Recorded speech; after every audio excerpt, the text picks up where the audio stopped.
नमस्कार दोस्तों, मैं आपका दोस्त आपका साथी चंद्रजीत शर्मा। इस समय रोहिणी के 17 सेक्टर से एक दिल दहलाने वाली खबर आती है, जिसमें एक व्यक्ति अपनी धर्मपत्नी को और अपनी सास को मार देता है। अब आप सोचिए इसके पीछे क्या कारण है। जो लोगों ने बताया कि कहीं ना कहीं आपसी जो बातचीत थी, आपसी कोई लड़ाई झगड़े थे, मनमुटाव था, उसको लेके यहाँ पे यह जो कत्ल को अंजाम दिया गया है। आप देख सकते हैं उनके परिवार के अंदर किस तरीके की इस वक्त चीख पुकार मची हुई है, क्या हालात है उनके, और इस वक्त उन लोगों का बुरा हाल है परिवार का। और ये देखिए ये वो मकान है, यहाँ पे यह मामला सामने आता है। 3rd फ्लोर पे हम आपको दिखाएंगे। आप सोच सकते हैं कि एक दामाद अपनी पत्नी और अपनी जो सास है उसका कत्ल कर देता है, और उसके बाद यहाँ पे जब ये खबर सामने आती है पुलिस के द्वारा, तो आप देखिए कैसे यहाँ पे मातम पसरा हुआ है। ये देखिए परिवार के लोग इस वक्त यहाँ पे परेशान हैं, रो रहे हैं। और ये देखिए ये फॉरेंसिक टीम है, हम आपको दिखाएं अंदर से जो भी चीज़ें सामान आई हैं, इन सबको पुलिस ने इस वक्त यहाँ पे जाँच के समय में ये सब चीज़ें निकाल के लाए हैं, जो चीज़ें, क्योंकि उस वक्त जो कत्ल के सामान में यूज़ हुआ है, जो वहाँ पे चीज़ें फॉरेंसिक टीम ने निकाली हैं, वो देखिए कपड़े हैं, हम आपको दिखा सकते हैं। देखिए ये कपड़े उपड़े हैं और कई ऐसी चीज़ें हैं जो पुलिस ने जब्त किए हैं। आप देखिए इस समय यहाँ पे पुलिस और फॉरेंसिक टीम इस वक्त मौके पर मौजूद है, और आप देख सकते हैं किस तरीके के यहाँ पे हालात हैं। यह रोहिणी सेक्टर 17 है, जहाँ पे इस समय एक डबल मर्डर का मामला आता है, जिसमें दामाद के द्वारा अपनी वाइफ और अपनी सास का कत्ल किया जाता है। और उसके बाद इस पूरे इलाके में इस समय देख सकते हैं अफरा तफरी मच जाती है। जैसे ये खबर सामने आती है, यहाँ पे आनन फानन में पुलिस आती है, फॉरेंसिक टीम आती है, और इस पूरे इलाके को देखिए घेराबंदी की जाती है। यहाँ पे जांच टीम बुलाई जाती है, और उसके बाद ये देख सकते हैं आप कि यहाँ पे वो परिवार है जिनका, वो लोग इस वक्त यहाँ पे आ चुके हैं। उनको जब पता चलता है कि उनके परिवार के 2 लोगों का, दोनों महिला, माँ और बेटी, उनका कत्ल कर दिया गया है, तो आप सोचिए उन पे क्या बीत रही होगी। जैसा बता रहे हैं लोग कि उस वक्त हम लोग मिल के गए हैं, बात हुई है, मगर उसके कुछ घंटे बाद ही यह चीज़ें सामने आ जाती हैं, जिसमें उस महिला और उनकी माँ की, दोनों की यहाँ हत्या कर दी जाती है। और हम जानने की कोशिश करेंगे इन लोगों से कि आखिर हुआ क्या था, कैसे हुआ था। आइए जानते हैं।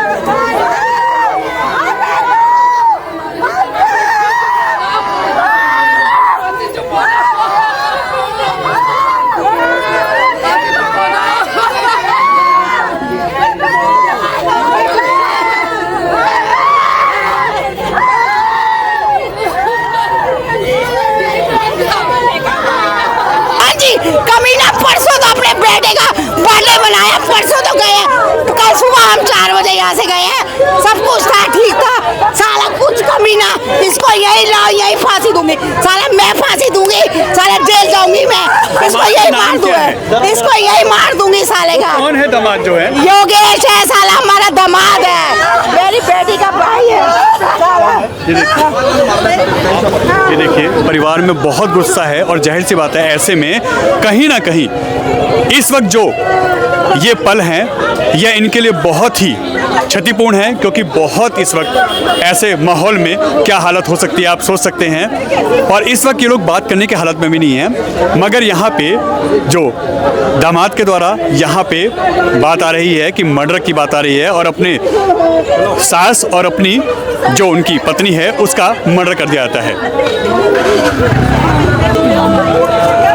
जिनका कत्ल हुआ है उनकी उम्र क्या है, नाम क्या है उनके? उनका 62 उम्र, कुसुम सिन्हा। कुसुम सिन्हा, हाँ जी। वो सास थी? हाँ वो सास थी। और उनकी बहू का नाम क्या है? नहीं बहू नहीं, हाँ बेटी का नाम प्रिया। क्या उनकी उम्र कितनी थी? उनकी 38 नहीं 36। गुड़िया 38 6 30 ऐसे ही था। दामाद का नाम क्या है जिसने कत्ल किया? योगेश योगेश ने ऐसा क्यों किया? कोई लड़ाई झगड़ा पे बातचीत? परसों उनके घर फंक्शन पे आए हुए थे, उनके बेटे का बर्थडे था। अच्छा। हम रात को यहाँ से 4 बजे गए हैं सुबह, सब अच्छे एंजॉय करके खाना पीना सब अरेंजमेंट अच्छा था। कह रहे वो दामाद हमसे पूछ रहा मासी कैसा प्रोग्राम रहा, मैं कहा बेटा बहुत अच्छा रहा। तो सब मेरा आज बर्थडे है, रात को 12 बजे सबने फिनिश किया है। कहते मासी हैप्पी बर्थडे टू यू। कहते मेरी गलती तो नहीं मासी, मेरा फंक्शन सही रहा। मैं कहा हाँ बेटा सही रहा। कहते चलो अब हम आपके घर आएंगे। मैं कहा आ जाओ बेटा, वेलकम है, जब मर्जी आ जाओ। बस इतनी बात हुई है किशु से और योगेश से और मेरा अपनी छोटी बहन से। उसके बाद हम सुबह से फोन कर रहे हैं, कह रही मासी मैं सुबह वीडियो कॉल करूंगी। मैं नेहा ये से, परसों की बात है? ये कल की बात है। कल की बात। हाँ। और आज सुबह से फोन नहीं उठा रहे। कह रही मासी मैं सुबह वीडियो कॉल करके ना इसकी मेरी बेटी से बात करेगी। मेरी बेटी से बात सुबह से फोन कर रहे हैं, फोन मैसेज आए हुए हैं गुड मॉर्निंग के मैसेज आए हैं, फोन नहीं अटेंड कर रहे। फोन नहीं अटेंड कर रहा कोई भी, ना बेटी कर रही थी। कोई भी आवाज नहीं था आप लोग? ना नहीं कुछ भी नहीं। हमने कहा थकी हुई है माँ बेटियाँ, सो गई होंगी। सो जाती थी फोन साइलेंट पहन के। लेकिन 15 दिन 16 साल तो मिलने नहीं दिया है माँ ने। 16 साल तक तो बेटी को भाइयों से माँ से मिलने नहीं दिया। अच्छा तो कभी नहीं, 16 साल हो गए ना दीदी, 16 साल बहुत ही कमीना इंसान था। कभी मिलने नहीं दिया, ताले में रखता था बीवी को। ये तो अब 1 साल से 2-1.5 साल से पत्नी को मिलने दिया था, माँ से मिलने दिया तो माँ बर्थडे पे आ गई।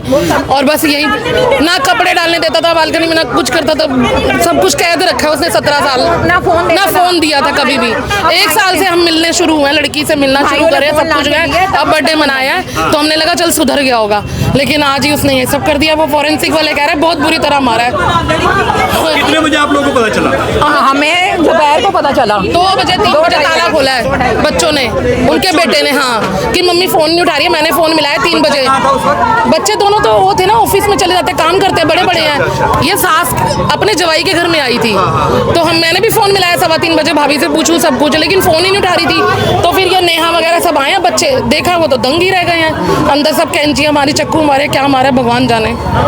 तब से ही अभी दोनों ऊपर पड़ी है बेचारी। 14-15 साल से मिलने नहीं दिया? नहीं दीदी 16-17 साल ही हो गए हैं ना, 17 साल। हाँ ये बुआ है। 17 साल नहीं मिलने दिया, लड़की को किसी को कैद मिलने नहीं करके, दिया? नहीं लड़की को कैद करके रखता था। कोई कारण? छत पे कपड़े कि अपने बाप की प्रॉपर्टी है मेरे नाम लिखी, अपने बाप की प्रॉपर्टी। फिर इसके बाप ने हमारे भाई को जहर दे के मारा, हमारे भाई को, और फिर इसको शादी करके बड़ा अच्छा बन के ले गया, इसको कैद कर दिया। 17 साल इन बच्चों ने राखी नहीं बांधी, मुंह नहीं देखा हमने बच्ची का, उसका, लड़की किसी को नहीं देखा। बस हम ये कहते थे किशु अपनी जगह घर में खुश रह, आदमी के साथ खुश रह, लेकिन इसने मिलने नहीं दिया।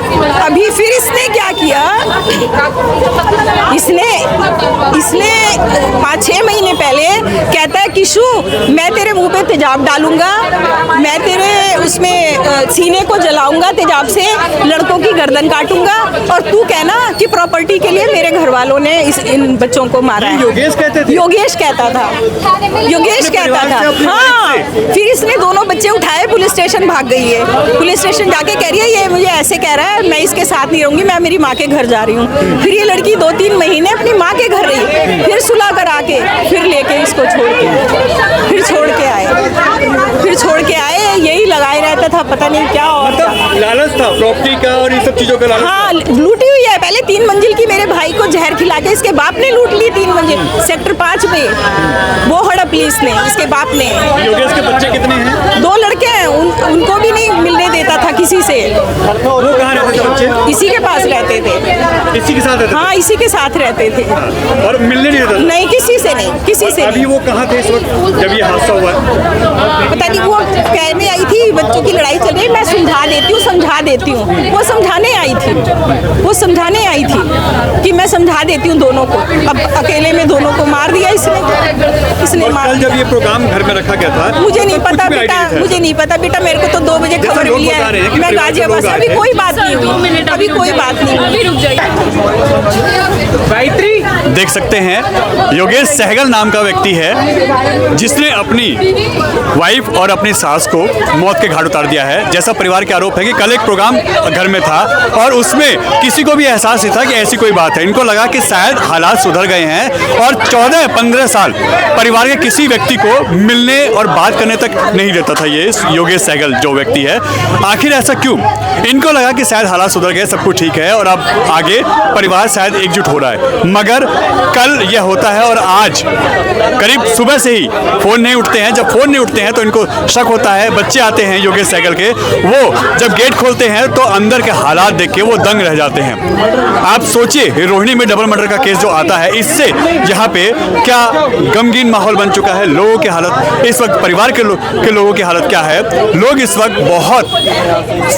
वक्त टेंशन में है, इस वक्त परेशानी में है और इस वक्त जो उनके हालात है ये वही समझ सकते हैं, क्योंकि जिसके परिवार में बीतती है वही जानता है। आप देखिए परिवार इस वक्त गमगीन है और कल तक उनको इसका कहीं अंदाजा नहीं था। जैसे परिवार के लोगों ने बताया कि कहीं कोई बात है, सब कुछ ठीक था, मगर आज ये देखिए परिवार के लोगों का हाल क्या है। लोग इस वक्त रो रो के, उनका बुरा हाल है, क्योंकि जिसके परिवार का व्यक्ति चला जाता है और कल रात तक परिवार इसी घर में प्रोग्राम में था, सबको सब कुछ ठीक लग रहा था कि सब कुछ सुधरेगा, मगर एकदम ये जब खबर आती है, सुबह से फ़ोन नहीं उठते हैं, तो उनके भी होश उड़ जाते हैं कि आखिर ये सब क्यों हुआ, कैसे हुआ। और उसके बाद से देखिए परिवार अब, क्योंकि पोस्टमार्टम के लिए बॉडी को लिया जा रहा है और इस वक्त यहाँ पे परिवार के देखिए कैसे लोग रो रो के इस वक्त परेशान हैं, क्या हालात हैं आप देख सकते हैं। ये देखिए लोग इस वक्त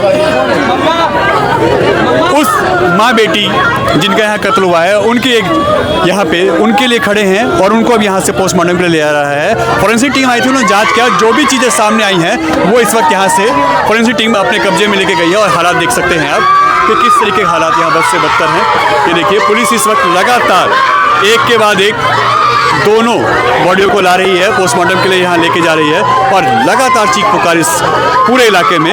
ये रोहिणी सेक्टर 17 है जहाँ पे आप हालात देख सकते हैं बद से बदतर हैं और इस वक्त लोगों की क्या हालत है। परिवार रो रो के उनका बुरा हाल है। इनको किसी को उम्मीद नहीं थी कि ऐसा कुछ होगा और इस वक्त जो मंजर सामने है आप देख सकते हैं इनके ऊपर कितना बड़ा मुसीबतों का पहाड़ टूटा है और हालात आपके सामने हैं।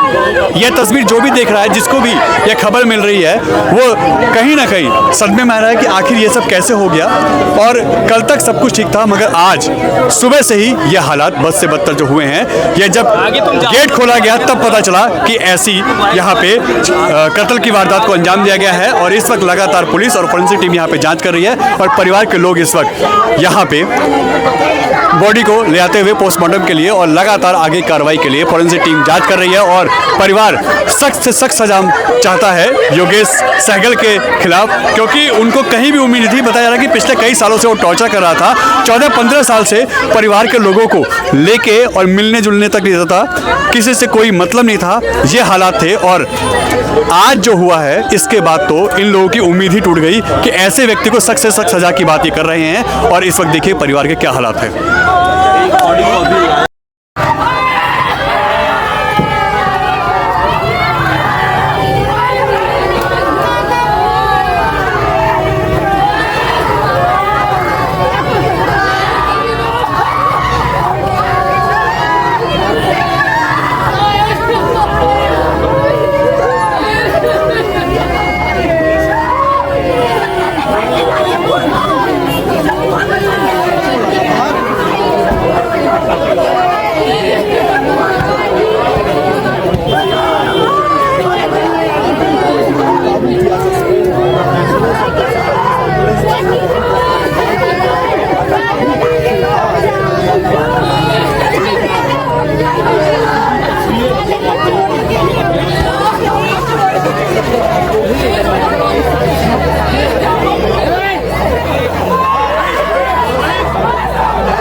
सेक्टर 17 रोहिणी के इस डबल मर्डर से आप देख सकते हैं कैसे यहाँ पे हालात बन गए हैं और यहाँ पूरा इलाका इस समय सदमे में है, सकते में है कि आखिर ये सब कैसे हुआ। थाना KN काटजू मार्ग पड़ता है ये, और लगातार वहाँ की पुलिस अब जांच कर रही है और आगे की कार्रवाई का आश्वासन दे रही है। मगर परिवार का आरोप है कि ऐसे व्यक्ति के साथ सख्त से सख्त सजा दी जाए। परिवार के लोगों ने हमें अनऑफिशियल बताया कि उस व्यक्ति को यानी योगेश सहगल को कहीं भी अपने किए का कोई पछतावा नहीं है। उसने साफ कहा, मैंने जो किया है मुझे कोई पछतावा नहीं है, ऐसा परिवार का कहना है। मगर आप सोचिए, एक व्यक्ति अपनी पत्नी को, अपनी सास को सरेआम मार देता है, उसके बाद एक दिन पहले ही घर में प्रोग्राम होता है, 14-15 साल तक परिवार के लोगों को मिलने नहीं देता, तो कहीं ना कहीं उसकी सनक और उसकी हरकतों का आप अंदाजा लगा सकते हैं। परिवार इस वक्त गमगीन है, परिवार के अंदर इस वक्त मातम पसरा हुआ है और उनकी एक ही मांग है कि इनको सख्त से सख्त सजा दी जाए। कैमरामैन मोहित के साथ रोहिणी, दिल्ली।